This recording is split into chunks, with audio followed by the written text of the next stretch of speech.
Live. Okay, good afternoon, everybody. I hope you guys are doing fine amidst this whole situation that we have. So the purpose of this workshop today is going to be really straightforward, really quick, about 30 minutes. It's mainly to help those of you that are educators, those of you that are teachers, that might be looking for a different way to teach, a better way to handle this whole situation.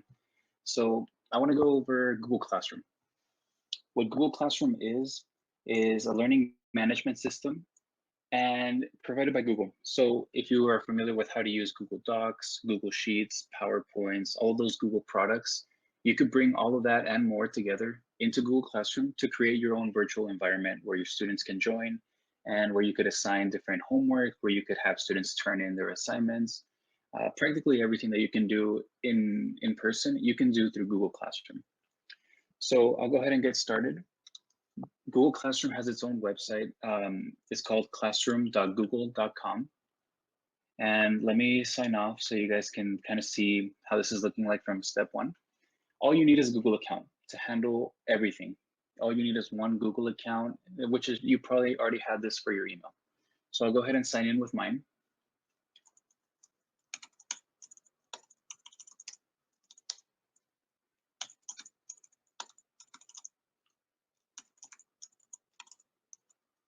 Okay.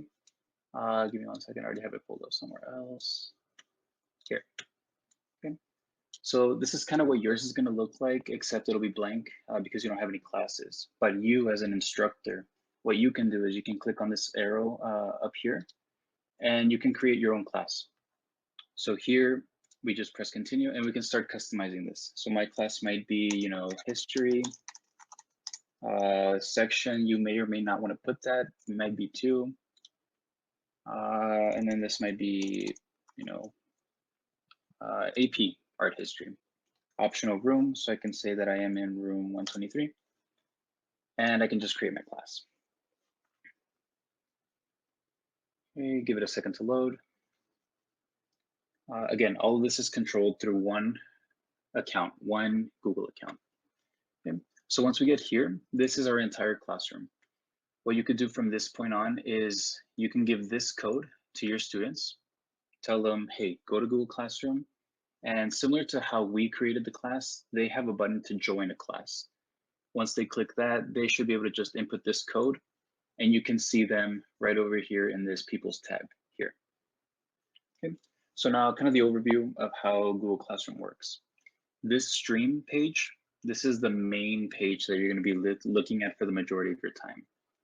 This is where you're going to see the assignments that you post, maybe some announcements, something that you want to get out to your students, that will all be displayed here.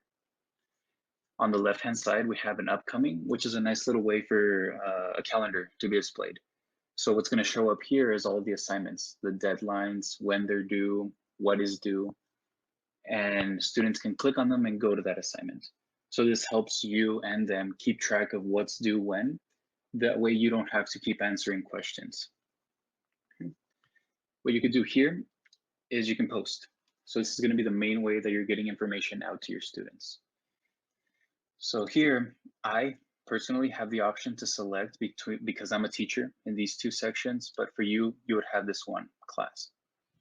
Then on the right, you can select to either post it to every student or to a couple of individuals. Maybe it's just 3 or 4 students that need to catch up on this assignment, or maybe it's 2 students that have extra credit that you want to let them know about. So if I were to have people in this classroom, their names would show up here and I could just select their names from there. Okay. So here I can share with my class. I can say, good morning, welcome to the first class. Okay. And that's my entire message. What I can do is attach something. I could attach a YouTube video. Maybe we're going over something important in class and I have a video that might accompany that. I can click on YouTube and I can post that link from YouTube. If I have, maybe I'm giving them a syllabus or I'm giving them a PowerPoint.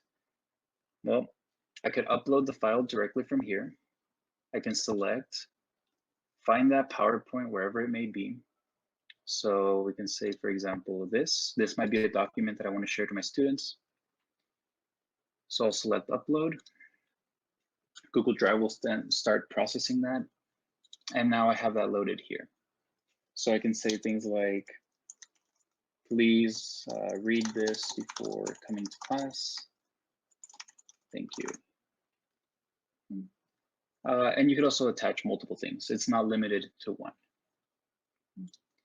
So from here, we could either post it directly and students will get a notification instantly that this has been posted, or we can schedule it. So maybe you're going to be absent next week, but you want to have students, you want to give students something to do during that time. So that's what the schedule feature can do for you. If you schedule, you can select an exact date and time for when this thing is going to be uploaded to Google Classroom. And this could be weeks in the future, it could be months. So maybe I want the students to know tomorrow at, let's say 9 a.m. that I want them to read this information. So I can schedule that. And you see that that's disappeared. I get a notification down here that tells me that that's been scheduled. And in case I want to go back, maybe I need to change that date, or maybe I put the wrong information in there, I can go back to saved announcements and I can just click on that same post that I was about to make. So here, if I need to, I could change this. I can say things like, please answer these questions. And I could either remove this document, put in another one, or I could keep it the same. And then I can schedule. If you need to change that date, maybe you put the wrong date or the wrong time, you can do the same thing and click up here below the announcement. You can just change this the same way that we said it before. So now if we look at this bar up here on the top, we have different tabs. So we've gone over what Stream does. It's kind of the main board, if you will, for this class, where you can see different posts, what your teacher wants you to see. If you go to classwork, this is a little bit more specific to actually get students to work on things. So if I want to create an assignment, I would click on classwork. I can create, and I have a bunch of options. I could either create an assignment, maybe it's a short quiz, maybe I want them to answer a question, or maybe I want to post some lecture materials, some PowerPoints, some YouTube videos. So let's do an assignment. So here, what I can do is give the assignment a title, say first day of class, and I could tell the students, please tell me one thing about yourself, so that we can kind of get to know students. So on the right-hand side, we can give those same kind of specifications. Who do I want to send this to? Well, it's going to be my class. I want to send this to all the students. I don't want it to grade because I want this just to be for them to introduce themselves. So I can select the option to not grade it. Due date, I could either set a due date. We can set it for tomorrow, maybe by 5 p.m.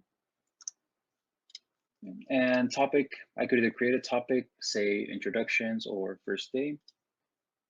And additionally, I can attach a rubric. So this is useful in case you're somebody that does a lot of Excel work and you write your rubrics for projects through Excel.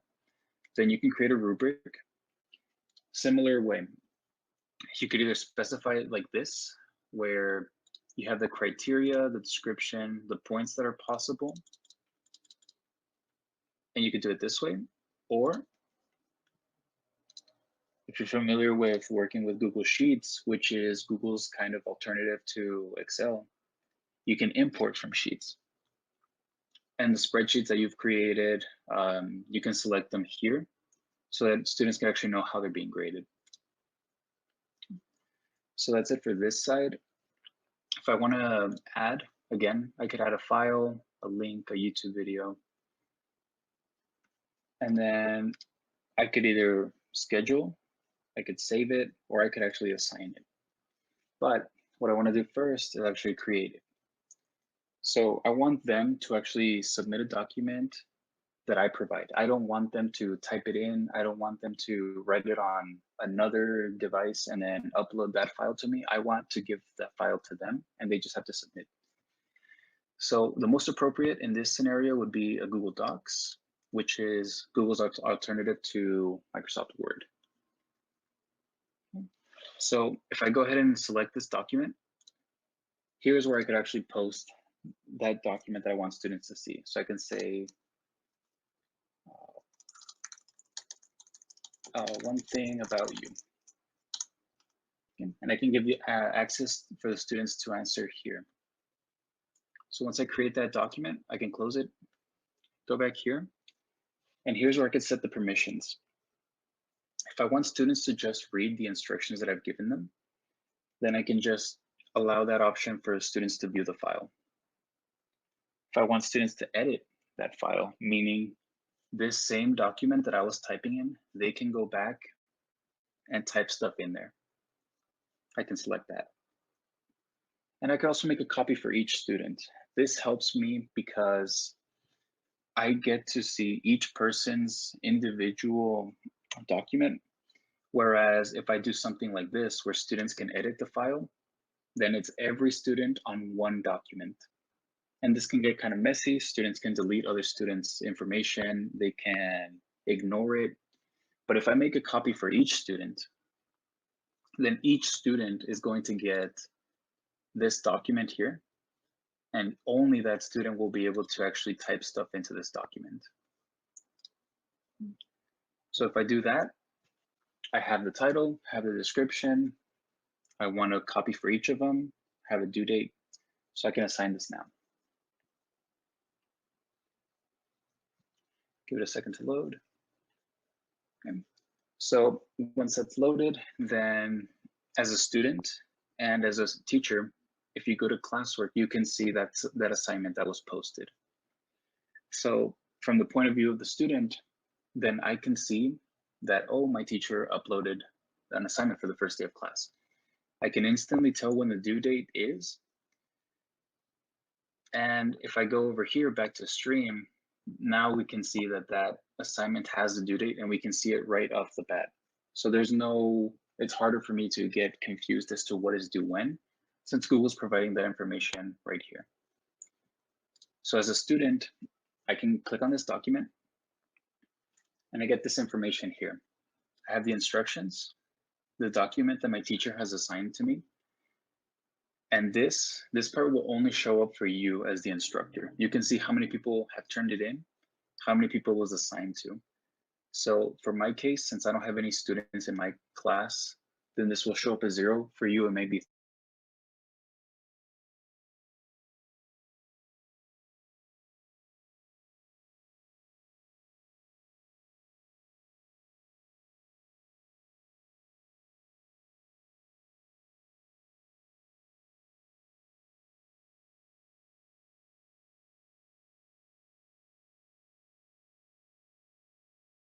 my one post. And at that point, all that information has been saved. I don't need to save this file to my computer. I don't need to email it to myself, nothing like that, because it's all integrated within Google. So all of the changes are automatically saved whenever you change stuff about it. So there's no need to keep downloading and uploading files. And as a teacher, what I can do is see this document. I would be able to select the students that are turned in. And for me, again, it's going to show 0, but if I had students, they would all show up here. And I could select each one of their names. So I can select student A, for example, click on his or her name, and I can see what they wrote for that assignment. This way, I'm able to keep track of each individual student. I don't have to worry about them giving me papers and maybe losing the paper. Here, everything is in one place, and it's all bound together through different products that Google might offer. What you could also do is easily filter out. So I have it set to all, meaning I will see every single assignment from all the students for the first day of class. but I could also sort it by turned in. So I only want to see the students that turned it in because I want to grade them. I want to give their grades back to them immediately. I want to see who I assigned it to. So these are the people that haven't turned it in, but have been assigned. So I can check up on those students, make sure that they're okay. And I could also check the return. What the return is after I click on a student, I can grade that assignment, give it back to them so that they know what they got. And I would be able to see them if I were to select the returned option. With this specific example, I won't be able to select that because my assignment was ungraded from the very beginning. But if I were to select a grading criteria, then I can definitely check based on the student's grade. So let me go back to the class. So that was the stream, shows you an overview of what's happening in your class. It's the main room. Your classwork, this is where you as a teacher can create assignments and give them to students, and also where students can come in to do their work. Classwork allows you to also do things like small quizzes. So we'll create one. So this is going to be a quiz. So quiz for day one. And I want them to answer to the best of their abilities. So whenever I create a quiz, Google knows that I probably want something in the form of Google Forms. And Google Forms is a way for you to create things like surveys or quizzes or other related topics, other related forms. And we'll take a look at that. But you have the same kind of information here where you can set up who it's going to be for. If you want to specify students. This time I'm going to keep it graded. I'm going to make it out of, let's say 100 points. Due date is going to be same date, but at 11:59 p.m. And no topic for this one. So now I could actually go ahead and create a quiz using Google Forms. So Google already gave me that option. All I have to do is just click on it. And this is kind of what the basic layout for Google Forms is like. In my case, I'm going to use it for a quiz. So I'm going to call this day one quiz. And a short description.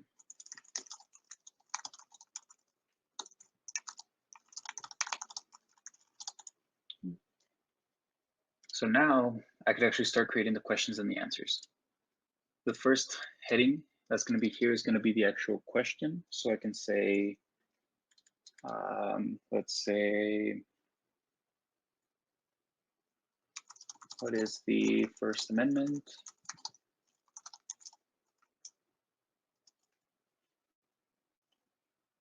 Okay, so what's the First Amendment? And that would be my question. What I can do next is I could add a picture. So maybe I want a specific picture to show to maybe help them get the info, kind of understand what's happening, or I want just to make it look nice. From here, I can select what type of question is this going to be. There's different types. Most common ones that we see are either multiple choice or short answer. So Google provides those different options. Short answer, this is a couple lines long. A paragraph might be, in the case of history, you want them to write a short answer response, a short little paragraph on what they think about a specific time in history. Multiple choice is the one that we're most used to. Check boxes, you could use this for like select all of the following that are except the ones that are true, or which of the following are false. That would be a good option for checkbox. Drop down. For drop down, you can use things like fill in the blanks. And those are kind of the main things for this little workshop. We're not going to focus too much on any of these since we're looking for just creating a basic quiz. So our question is, what's the First Amendment? Option one, I can say things like, maybe 43 is the First Amendment.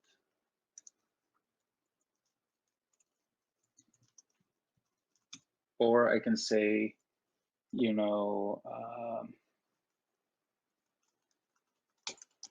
freedom of speech.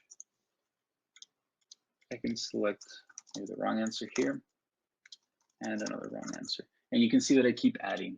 If I keep adding options, they will increase. There's no limit to these things.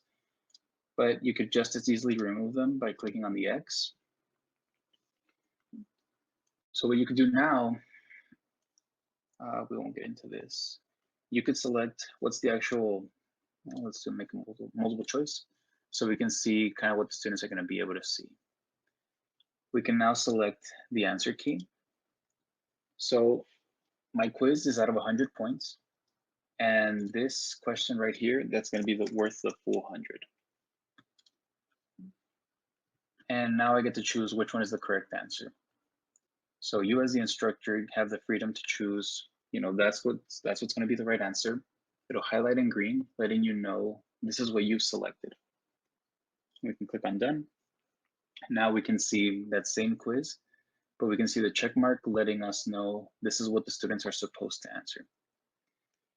And then if we have other questions, we can do the little plus button over here on the right-hand side to add a question. Maybe this is going to be, Jamestown was established in the year. And maybe this case, I want to make it a short answer. I want students to actually tell me what the year is. So in this case, let's make that one worth 0 points. We can actually give a correct answer. We can say 1776 or 2012, whatever the case may be.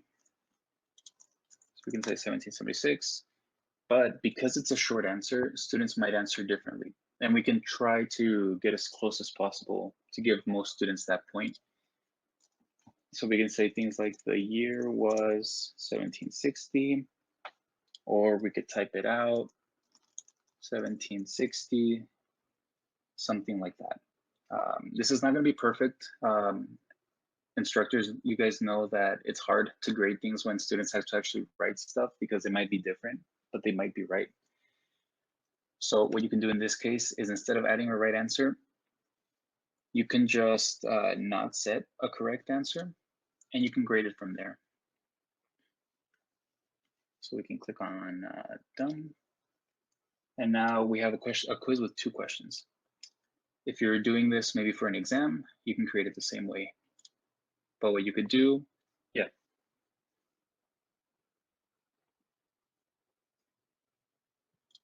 Sure, yeah.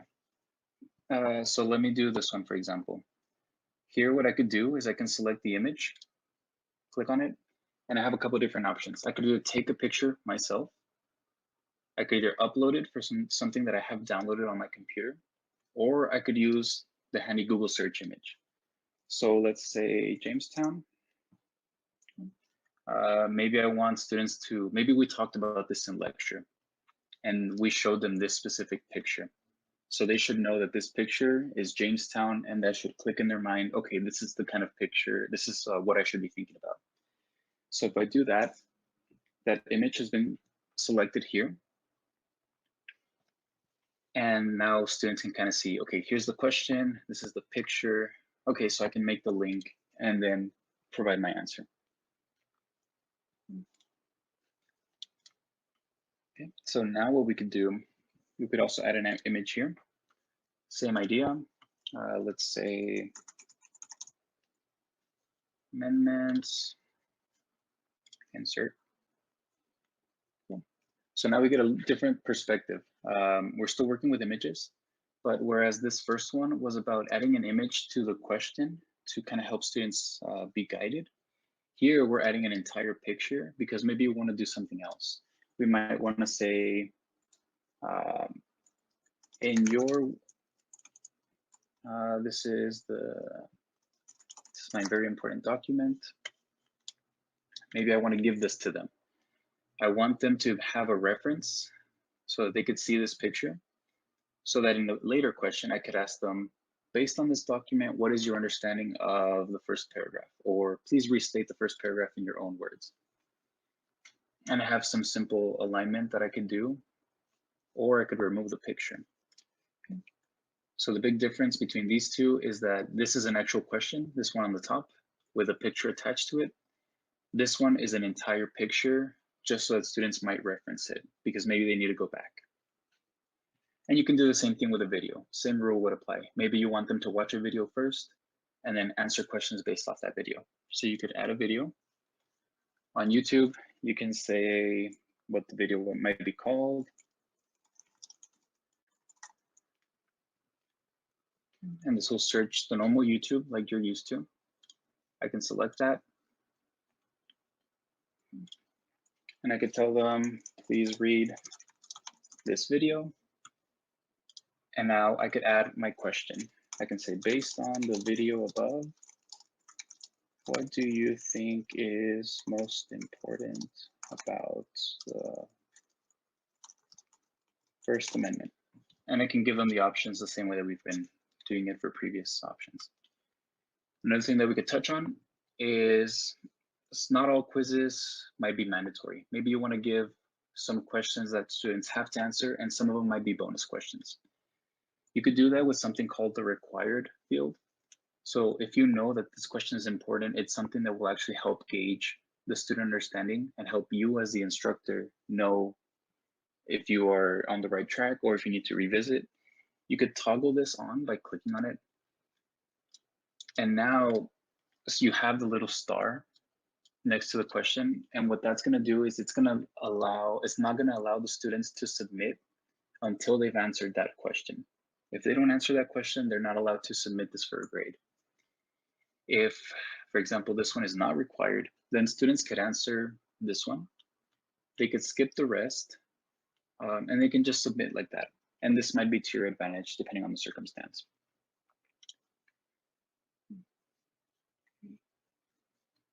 So that's pretty much it as far as this goes. What we can do next is actually send that quiz. So I'm ready to publish that quiz out to the students. Have a couple options. I could either send it via email. I could give them a link.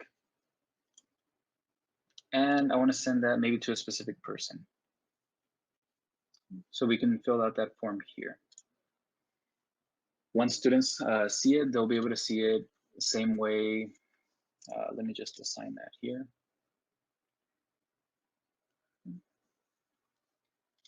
So I have that quiz here. You as the instructor and the student can both see this.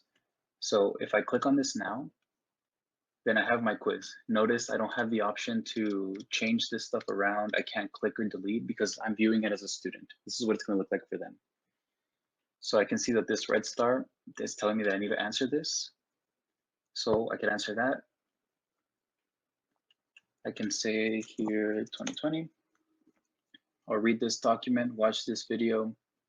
Because I didn't put an option, it's gonna show as default. So then I can submit. I'm ready to turn in. As a student, I can view my score if the options have been selected, which is the case for this one. But you'll see for something like this, I don't have a grade for that. And that's because the instructor didn't provide a correct answer. So that instructor has to grade it on their own. And I have my total points here. So as the instructor, if I were to go back to that quiz, I can check those responses. I can see a summary of who's answering what. So this is my first question, the answer choices, the percentage of students that have answered it, how many have gotten them right. Same idea with this. So this can kind of help you gauge if you're asking the right questions or where students might be lacking in understanding. So if we go back here, yeah, good.